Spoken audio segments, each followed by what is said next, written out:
Alright. Yes, ali ku Glosh TV. Embeera bweti bweri. Embeera y'akakuba katataganyizaamuko ekivulu kyaffe. Era nga twetaagira ddala essaala zammwe. Enkuba eri ku Sheraton Gardens eyonoonera ddala ebintu. Eno gye nkulaga ye VIP oba awali tables zaffe. Naye enkuba yeefudde ekirala gwe wenna atulaba ku Glosh TV. Tuli ku Sheraton Jostere live concert. Embeera bweti bweri. Abantu ababadde bakatuuka baddusa akakuba. Eno gye twandiise nga ordinary. Abantu badduka nkuba so eyaloze enkuba omulogo eyakutte enkuba sikutegeera.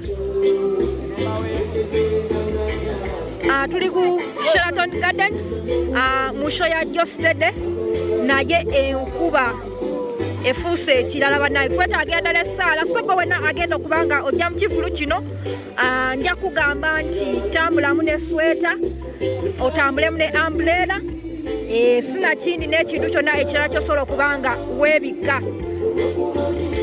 Akakuba katutataganyizaamuko nsuubira embeera ogiraba.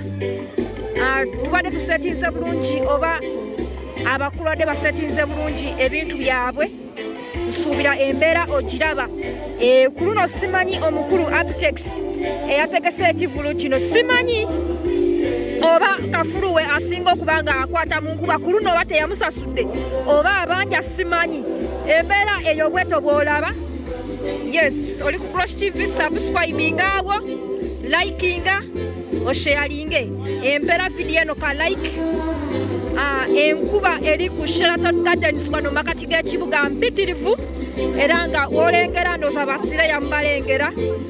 Lunaku lw'abaagalana tuli ku Valentine naye abantu badduse akakuba ko kayitirivu. Mutusabire. Akakuba ko kayitirivu naye tujagenderawo mpola mpola.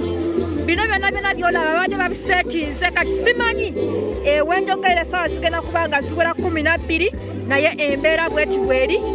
Twetaagira ddala essaala zammwe mwe mwenna abali ku Glosh TV.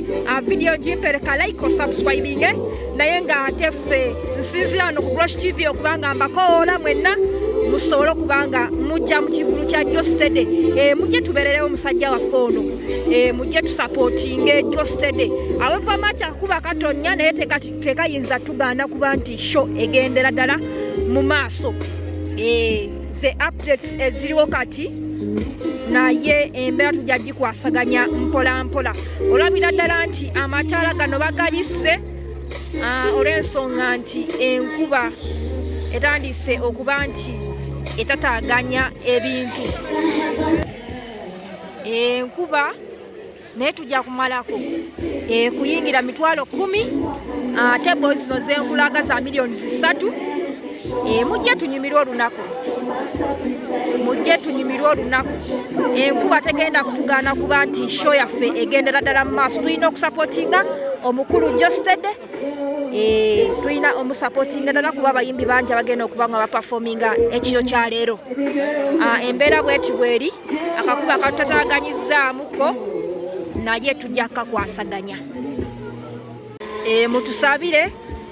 Alright, yes, oli ku Glosh TV nga bulijjo nateera njagala kubanga nkubuuzaako muganda wange gwe wenna atugoberera wano ku mukutu gwaffe gwa YouTube nti wasiibye otya ogamba otya kasubire oli bulungi. Nateera nkujjukiza nti nja kusaba muganda wange genda wansaawo osubscribinge olikinge ateera osharinge still osobola okomentinga okusinzira ku video eno nga woba okoze ki nga woba ojabe. Nateera nyongera okubanga nkujjukiza gwe wenna eyandyetaza okubanga olanga naffe aba Glosh TV osobola okubanga otunoonyako kanamba kaffe ak'essimu 0750312083 oba 0750312083. Ojja kubanga osobola okubanga otufuna, tujja kubanga tukulangira bizinesi yo osobola okubanga naawe ogikuba abantu mu maaso.